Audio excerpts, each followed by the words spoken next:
Radhën e ka të udhtojmë pak në Dibrën, ne do qëndrojmë këtu në studio, po do shkojmë pak në ngjarjet që Dibra ka, por edhe do flasim pak më shumë mbi artin, kulturën dhe ato shfaqjet e kukullave që unë thash pak më parë, që unë nuk kam pasur mundësinë që të shoh, por që do shohim se cilat janë ato mangësitë që i kemi, por edhe një festival i cili do të jetë javën e ardhshme dhe ku kemi mundësi gjithë ne të marrim pjesë dhe ndoshta të rikthehemi pak në fëmijëri, po edhe të dërgojmë fëmijët tanë për të qiuar. Gjithsesi, për të gjitha këto ne do flasim së bashku me Arbenja Jaga, i cili është edhe drejtues i shoqatës për art dhe kulturë, Art Kult 57, dhe cilin e kemi në studio. Mirëmëngjes, mirë se na keni ardhur. Faleminderit për ftesën. Bët një rrugë të gjatë sot. Jo, në Shkupi është 2 orë për këtu me makinë. Në fakt, për gjithë ata që udhtojnë shpesh për Dibër është shumë afër. Për gjithë ata që kanë udhtuar pak për Dibër është pak më larg, por ja vlen për festivale për të shkuar. Kur flitet për kulturë, edhe sakrificat ja vlen. Definitivisht. Po patjetër ne do flasim tani për festivalin, mirë, po para se të kalojmë tek festivali, unë du të di pak për artin dhe kulturën në Dibër. Shoqata Art Kult 57 bëri më 1 dekadë, mbushi 10 vite. Vitin e kaluar kishim dhe dhjetorin e shoqatës, regjistrumin në regjistrin qendror. Megjithëse kemi punuar edhe më para se të regjistrohemi. Dhe kryesisht jemi marrë me aktivitete kulturore. Fillimisht kemi filluar me botimin e librave personale edhe të shkrimtarëve dibran. Menjëherë pas asaj filloi koloni artistike e artit figurativ. Vitin e kaluar kishte 7 vjetori. Si vjet nuk kaloi në ministri, po kaloi te festivali. Festivali ka një histori pak më të gjatë. Ka fillu edicionin e parë, ka pas në 2017, para 8 viteve. Dhe edicionin e ditë me një vit pauzë 19.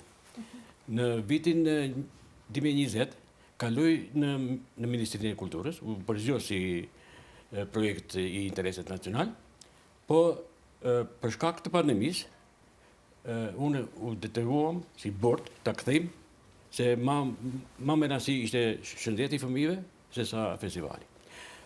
Pastaj erdhi një pauzë 4 vjeçare si Kryeministrisë nuk u marr asnjë cent, asnjë denar, po në Dibër akoma ka njerëz si duan artin dhe ndihmojnë.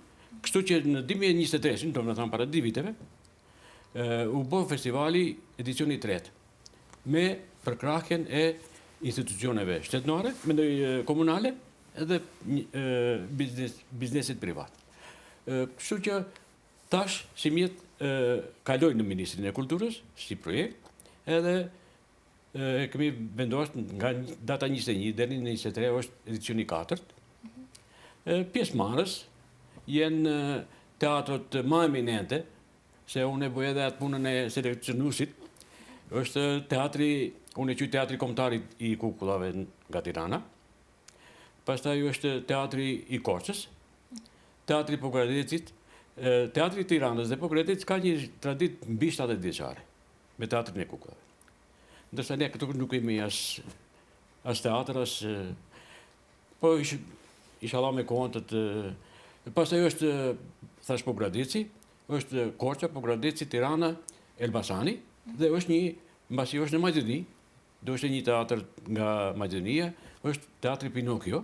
Ato vitin e kaluar kishin një shfaqje në Pogradec, në festivalin e Pogradecit, e kombinuar. Edhe me kukulla edhe me personazhe. Që do ketë një repertuar të bollshëm për fëmijët. Jenë 5 shfaqje. Domethënë hapja ne kemi nderin ta hapim festivalin teatrit i Tiranës. Edhe ditët tjera është në 11 ora dhe në ora 5, domethënë po më shkon atë kur të janë fëmijët, se është u dedikohet fëmijëve, ky festivali dedikohet fëmijëve nga 3 deri në 12 vjet. Edhe kështu që e kam kapat kur janë fëmijët ose për në shkollë ose prej shkollës kur dalin. Për kulturën, ishte fjala, ka disa aktivitete, po jo aq sa duhet. Sidomos për fëmijët nuk ka. Nuk Për ka. fëmijët ka vetëm një festivali i këngës, bilbilat, aman edhe ki festivali, pastaj ki festivali është edhe një ashtu si përgatitën spektatorin e arshëm për në festivalin për të rritur si është. Po, sa janë të rëndësishme këto ngjarje për fëmijët? Sa është e rëndësishme që fëmijët të kenë evente kulturore, ngjarje kulturore? Është shumë e nevojshme, se në atë moshë, ato nuk kanë, si flash për në tipër, nuk ka, e thash, nuk ka aktivitete tjera. Edhe kjo është me zi presin të ketë një aktivitet, të vjen do një koncert për fëmijë, të ketë një qfaqe për fëmijë, nuk përveç festivalit nuk ka, se në Maqedoninë nuk kemi teatr të kukullave. Unë kur nisa me shoqatën, qëllimi ishte edhe është i falenderohem shumë një regjisorit të Pogradecit, i cili tash është në Amerikë, Soziraj Gusho, edhe ai më shtini ta bëjë festivalin. Tha, basi të bësh disa edicione, atëherë sa bësh edhe teatri. Po shpresojmë të qari qëllimit. Kur flasim për teatrin e kukullave, për shkak se edhe nuk kemi pas mundësi, unë thash që unë nuk kam qenë asnjëherë, a ja din vlerën festivalit të kukullave, teatrit të kukullave? Në Shqipëri, se thash këtu nuk ka, në Shqipëri nuk ka qytet pak më i madh të mos ketë teatrit të kukullave. Unë kisha problem për zgjedhjen si ta bëj. Se ka Vlora, ka Durrësi, ka Korça, kjo Shkodra, të gjithë qytetet pak më të mëdha kanë edhe ato i japin shumë rëndësi. Në teatrin e Tiranës, nga ditë javë përpara janë të shitur me biletet. Domethënë është interesimi i madh për i fëmijëve. Se me të vërtetë është për ne ajo është diçka e re, po të shpresojmë ne të jemi në shtys për të hapet këto që kanë teatrot, të bërë edhe një, ne kemi në Elbasanin, teatri Skampa. Atë kanë enkas teatri për fëmijë në bujë dhe kjo teatri kukullave. Kjo, mendoj se është shumë i nevojshëm. Barëm për këtë moshë të fëmijëve, si i dedikohet kjo festival është me të vërtetë. I nevojshëm. Ne do i rikthehemi pak më pas edhe njëherë festivalit për t'i rikujtuar edhe datat edhe gjithçka, mirë, po du të ndalem pak tek shoqëria, sepse 10 vite, mbi 10 vite punë konstante me artin, kulturën. Cilat kanë qenë ato pengesat përpara që ndoshta sot nuk janë, ose që sot janë dhe përpara s'kanë qenë? Kur nisëm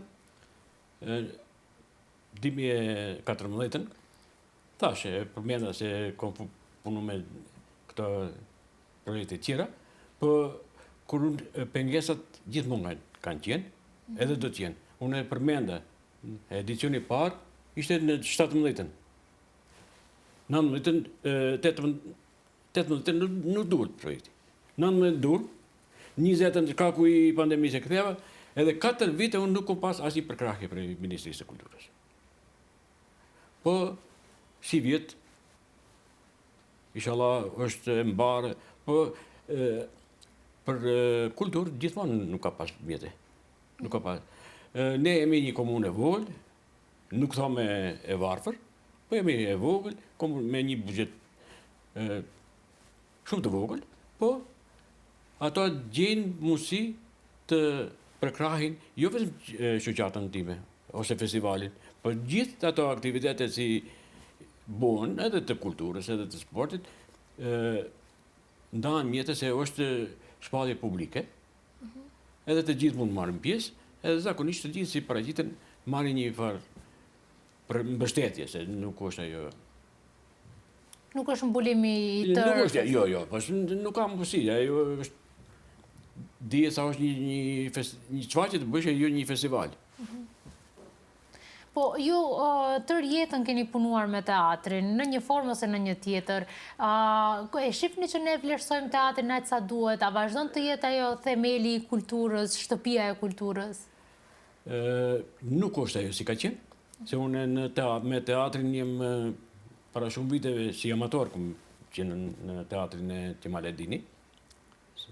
Dhe pastaj në disa shoqata kulturore artistike, ku marrë pjesë, edhe nuk është ai interesim si ka qenë. Ndoshta e bën edhe koha, ndoshta edhe nuk e di çfarë. Po ne edhe të gjithë njerëzit si mirën me kulturë, të bëjnë sa të mundin për se me të vërtet nevojitet. Jo vetëm festivali, çdo aktivitet kulturor. Po çka mendoni që ka ndikuar që teatri nuk e ka vlerën siç e ka pas më parë? Vlerën më shton, po nuk është më ajo entuziazëm, nuk është më ajo dëshirë e madhe për edhe tash edhe koha bën atë e ka pjesën e vet, se vjen e dini ju situatën si është këtu, edhe ekonomike, edhe financiare, edhe ajo është një faktor që ndikon. Po mendoj se të shkohet për më mirë.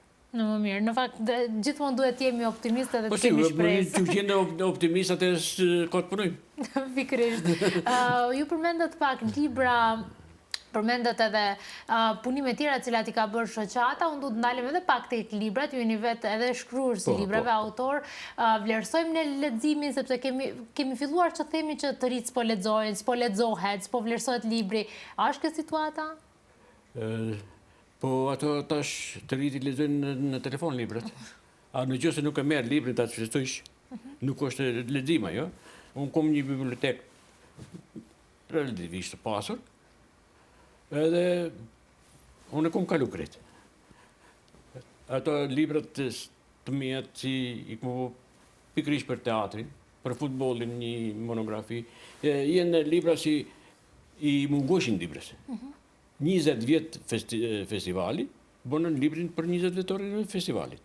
Ajo është një event që të libër s'ka qenë, po edhe në qytetet që më të mëdha. Nuk lexohet atë sa duhet. Ndoshta edhe ne ndikojmë në atë se nuk i shtim fëmijët, po telefonin që unë ja marrish fëmijës. E vërtet. Në fakt, unë së fundmi kam filluar të vizitoj Dibrën, edhe Dibra ka shumë bukuri të mëdha natyrore, liçeni, malet, edhe banjat, banjishta. Ka disa karakteristika që unë nuk i kisha has në qytetet tjera. Sa po vizitohet Dibra? Sa po zhvillohet kultura në Dibër? Fatkeqësisht nuk zhvillohet. Shkon në dekadencë. Të rritë largohen nga Dibra. Ajo është një fatkeqësi shumë e madhe, se flitet se në Amerika më shumë Dibranë se sa në Dibër. Po, të këthi nga mërgimi, nga gurbeti, nuk ka perspektivë. Nuk ka perspektivë. Ne si jemi mundohemi të mbajmë gjallë paka shumë atë gjithë kulturore dhe kjo nuk është situata si që duhet të jetë. Jo, të jemi realistë. Ne mund të flasim se është gjithçka në rregull, ama nuk është. Ti rikthehemi edhe një herë festivalit për të bërë edhe një rikujtim për gjithë shikuesit. Kur fillon festivali? Festivali fillon me datën 21 i pesti, do të thënë mbas një jave. Hapjen e bën festivali i Tiranës. Ditën e ditë ka diçka është Pinokio e Tetovës dhe Korça në ora 5. Ditën e tretë është Elbasani dhe Pogradici. Kjo është një repertuari i festivalit. Biletat? Është pa pagesë. Është pa pagesë. Viti 4 unë punoj për ata fëmijët. Edhe ashtu më është fiksu se du ta bëj. Edhe tash ti ngushtojsh fëmijët 5 shfaqje të paguajnë për mu nuk është në rregull. Ku do të mbahet festivali? Ku do të Në mbahet? Dibrë, në Qendrën për Kulturë. Në Qendrën për Kulturë të Dibrës. Ti ta vizitojnë, ju sugjerojmë që të qëndrojnë në Dibër, ta shijojnë Dibrën nëse vinë nga jashtë Dibrës shikues? Jo. Unë desha ta insistova se kemi edhe këto peshkupine me kemi afër. Edhe vinë në kështu aktivitete vinë nga këto vendet rreth kufiri sjell, e vizitojnë qytete tjera, edhe unë me gjithse vazhdimisht e shpall atë një javë para, e shpall komplet atë programin e trupat komplet. Por mu më la për shqipje vitin e kalum, edicionin e kalum, është një komunë, fqinjë ati, edhe ka disa nxënës në shkollën fillore, pa lajmëru, edhe unë as nuk i ftova, ajo kishte mbledh nxënës si shqiptar, 20-30 fëmijë, edhe i pru në sallë. Sa bukur. Ajo është. Edhe unë i më pres të urdhnojnë të gjithë dashamirët e artit, se ka edhe diçka me vizitat që i kom bërë për qytete tjera. Ato pa fëmijë, pa prind, ka gjasa të i në sallë. Kështu që edhe prindrit, një thirrje për ju edhe për mosimdhënësit, merrni përdore fëmijët edhe në Dibër në festivalin e kukullave. Diçka përfund nëse keni për të thënë? Unë vetëm një apel kisha dashur, një apel deri te Ministria e Kulturës dhe Komuna e Dibrës të ndihmojnë këtë festival në përgjithësi kulturë, se me të vërtet, sidomos fëmijët kanë nevojë. Dibra është qytet me pa aktivitete kulturore dhe të kenë fëmijët ku të kalojnë një kohë ta marrin më seriozisht, se me të vërtet ja vlen. Dibra e meriton, edhe fëmijët e meritojnë. Definitivisht. Faleminderit shumë fillimisht që bët rrugën edhe erdhë deri në Shkup, po edhe për gjithë punën që bëni në Dibër. Kënaqësi ishte imja, që erdha, dhe faleminderit edhe një herë për ftesën. Unë të bëj një thirrje për të gjithë ata që kanë dëshirë të urdhnojnë, se Dibra mikpritin e kimi, na ka mbet pak, edhe të urdhnojnë në festival, të marrin nipnin, besa, fëmijë që kanë. Dhe të vinë aty. Faleminderit shumë edhe një herë. Faleminderit juve.